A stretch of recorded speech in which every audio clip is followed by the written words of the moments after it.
देश में इस समय संपत्ति के बंटवारे और विरासत टैक्स को लेकर सियासी बयानबाजी खूब हो रही है। संपत्ति बंटवारे और विरासत टैक्स को लेकर कांग्रेस नेता सैम पित्रोदा ने अमेरिका के शिकागो में एक बयान दिया, जिसे लेकर बवाल मचा हुआ है। दरअसल ये पूरी बहस शुरू होती है कांग्रेस नेता राहुल गांधी के एक बयान से।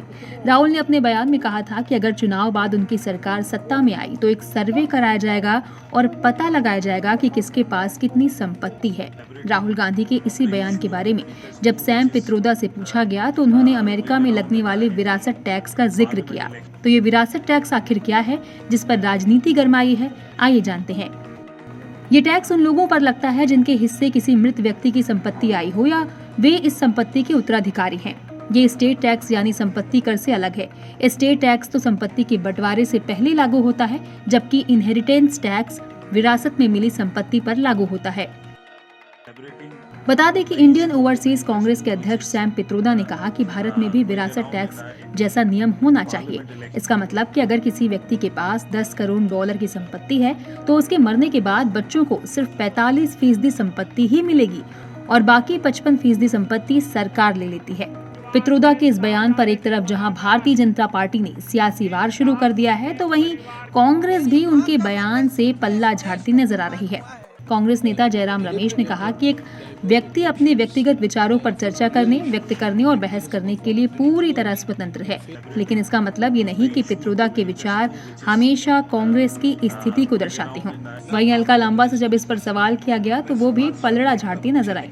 आप ये मुझे बताइए, आप सहमत हैं जो वो कहते हैं? मैं फिर कह रही हूँ, ये देश 140 करोड़ का है। आपका विचार, मेरा विचार, विचारधारा, सोच, तरीके, धर्म अलग हो सकते हैं। इससे सहमत ना सहमत होने की बात नहीं है ना। आपका धर्म कुछ, मेरा धर्म कुछ, आपकी आस्था कुछ, मेरी कुछ, आपका विचार कुछ है। लोकतंत्र कहते हैं सम्मान होना चाहिए, सबको सुना जाना चाहिए। जिसकी हाथ में कलम है, फैसले उसको लेने हैं। वो क्या फैसले उसने 10 साल में लिए, आज वो हम पूछ रहे हैं। आप एक आदमी को नाम लेकर बारी बारी निजी रॉबर्ट वाड्रा जी और आपके सैम पित्रोदा जी और राहुल गांधी जी मिट्टी से भागे हुए हैं। ये देश देख रहा है 140 करोड़ के मुद्दे कहां गोन हैं, वो क्यों नहीं पूछे जा रहे हैं। आपका जो मुझे देखने वाला वो भी कहेगा कि आप क्यों बार बार वो सवाल पूछ रहे हैं जिससे देश का 140 करोड़ की जनता का लेन देन नहीं है। नहीं, मैं कांग्रेस नहीं हूं। मैं इस देश की एक जिम्मेदार नागरिक हूं। मैं भारतीय राष्ट्रीय महिला कांग्रेस की राष्ट्रीय अध्यक्ष हूं। आधी आबादी के मुद्दों को लेकर 22 राज्यों के दौरे पूरे कर लिए हैं। 10 जनवरी को दौरा शुरू किया था, 22 राज्यों से होकर आ रही हूं। कहीं कोई भाजपा की लहर नहीं है।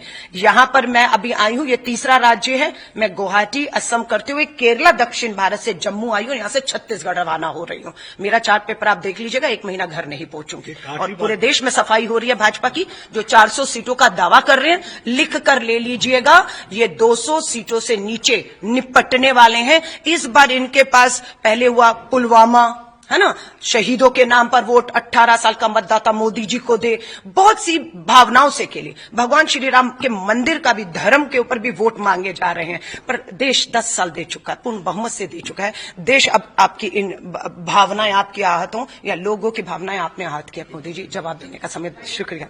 वहीं भाजपा ने पित्रोदा के बयान पर कांग्रेस को जमकर घेरा है। छत्तीसगढ़ के सरगुजा की रैली में मंच से पीएम मोदी ने कांग्रेस पर जमकर हमला बोला।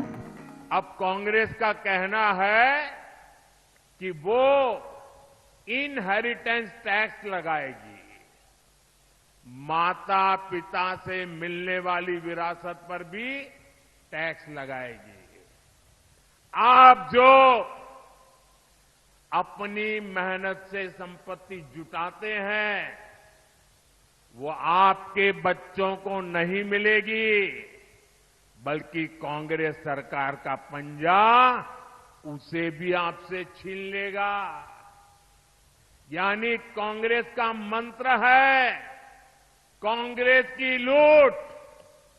कांग्रेस का मंत्र है कांग्रेस की लूट, जिंदगी के साथ भी और जिंदगी के बाद भी। कांग्रेस पार्टी सैम पित्रोदा के बयान के बाद कंप्लीटली एक्सपोज हो गई और देश की जनता को भी मैं अपील करना चाहता हूं, इनके महत्वपूर्ण नीति निर्धारण करने वाली लोगों की टीम के मुखिया सैम पित्रोदा के बयान को देश की जनता गंभीरता से ले।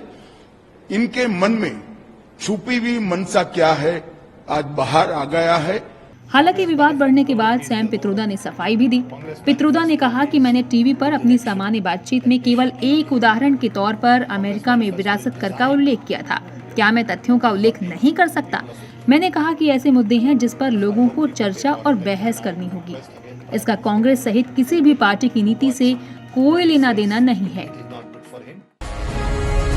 जी भारत।